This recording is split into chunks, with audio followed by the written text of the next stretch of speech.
Alors là, je suis sortie, je suis rentrée avec la maman de François et avec un ami à lui, presque au début de l'audience qui a duré près de 2 heures. Quand on est rentré, François était en train de plaider. Alors il n'a pas d'avocat, il faut le savoir. En tout cas, je n'ai pas vu son avocat plaider. Il n'en a pas. Et il expliquait le contexte des mails qu'il a envoyés à l'institutrice pour lui rappeler que son fils est au bénéfice d'une dispense, d'un certificat médical qu'il dispense du masque.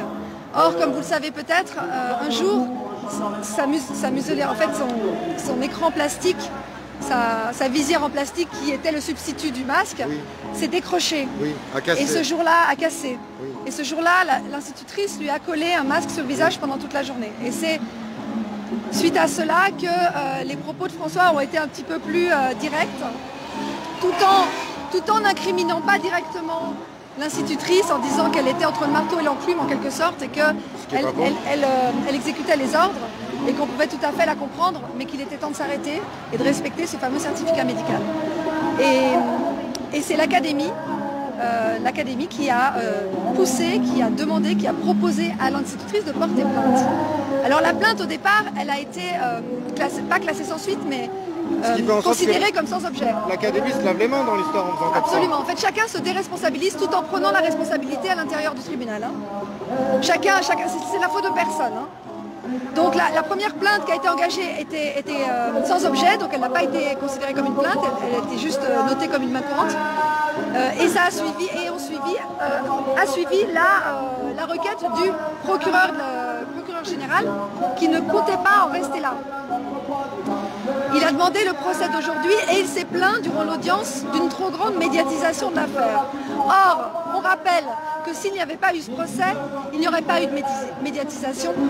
Et il déplore que le nom de l'institutrice ait été révélé. Or, personne, ni François, ni les sympathisants n'ont révélé le nom de l'institutrice, vu que nous-mêmes, on ne le connaissait pas, mais simplement les médias l'ont fait.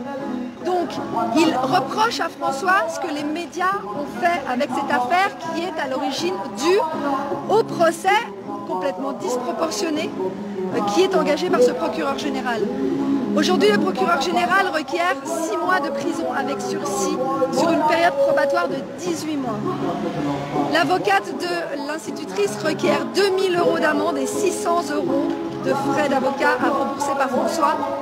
La décision sera rendue le 27 juin en même temps que Merlin. Ouais. Roxane était avec nous. Ah, tu vas bien? Ça va. Avec Merlin, toi. Avec plaisir. Ouais.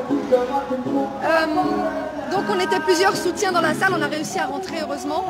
Et ce qui est assez drôle, si c'était pas dramatique, ce serait à se pisser dessus, c'est que le juge n'arrêtait pas de dire qu'il ne fallait pas sortir du cadre des mails, donc à savoir identifier si les mails constituaient une menace et de l'intimidation, parce que c'est ça les chefs d'accusation. Merlin m'a dit ça il y a une quinzaine de minutes, enfin je pense savoir où tu vas venir, je pense comprendre. Mais par contre, le procureur s'est étalé en long, en large et en travers sur la personnalité de François et est-ce que François pense que les élites mondiales en ont après les enfants et ensuite il est rentré dans une rhétorique plate, ce genre de à peu conneries, près. ouais. Et la rhétorique ensuite, mais attention, cet homme est dangereux puisqu'il amène à une révolution, la République est en danger avec des personnes comme ça, à grossir les faits, à sortir totalement du contexte initial alors que le juge n'arrêtait pas de dire à François qu'il fallait précisément pas en sortir. François est resté digne, est resté solide, n'a pas élevé le ton, est resté maître de ses émotions. Il a répondu justement à toutes les demandes. Il a bien précisé qu'il y a une des phrases qu'il avait écrites après la non-entrée en matière sur la demande de dialogue, parce que François il voulait avoir un dialogue avec cette institutrice qui n'a jamais été possible, puisque l'institutrice n'a jamais répondu à cette demande. Il a écrit une phrase qui était un peu, qui prêtait à confusion. Je ne sais plus exactement la teneur de cette phrase, il faudrait lui demander, mais il s'en est excusé. Et il a bien précisé que c'était dans un certain contexte, qu'il fallait prendre le contexte en considération et que devant le refus de cette dame de s'entretenir simplement pour un dialogue pacifique avec lui, eh bien il avait eu une fin de non-recevoir et c'est vrai qu'au bout de 2 ou 3 mails où François n'arrive pas à obtenir une réponse pour un dialogue, il a poussé un petit peu plus fort pour que le dialogue soit possible, pour provoquer une réaction qui a eu lieu, mais de façon évidemment disproportionnée. Il faut aussi dire que le procureur a prétendu que c'était l'institution, donc l'école, qui cherchait le dialogue avec François, que celui-ci refusait. Or c'est faux, parce que François avait demandé au recteur, je crois, plusieurs fois, un dialogue, et il n'avait jamais reçu de réponse. Et aujourd'hui on lui dit mais le recteur était prêt à vous entendre. Or il n'en est rien, puisqu'il n'a même pas daigné, ce recteur, faire un message à François pour dire notre porte est ouverte, nous pouvons dialoguer.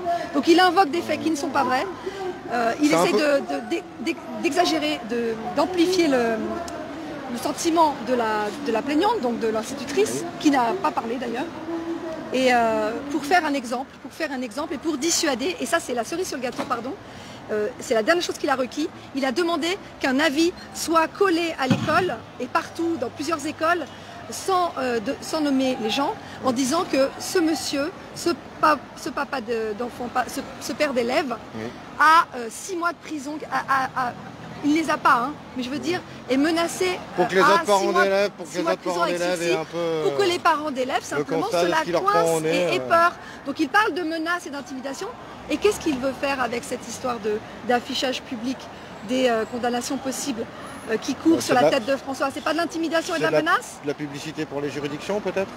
Voilà, ça doit être ça, pour plébisciter le système judiciaire. Dans beaucoup d'inversions là sur ce dossier, mais bon, on commence à avoir l'habitude. Ouais, mais c'était intéressant de le voir en vrai. Ouais. Bon, donc à suivre le 27 juin. Rendez-vous au 27. Le procureur a dit que ça allait durer un certain temps, voire un temps certain. Alors rendez-vous à bientôt. Rendez-vous bientôt. Ça marche. Allez. Merci Chloé. Voilà, Sharon. Merci à toi. Ciao.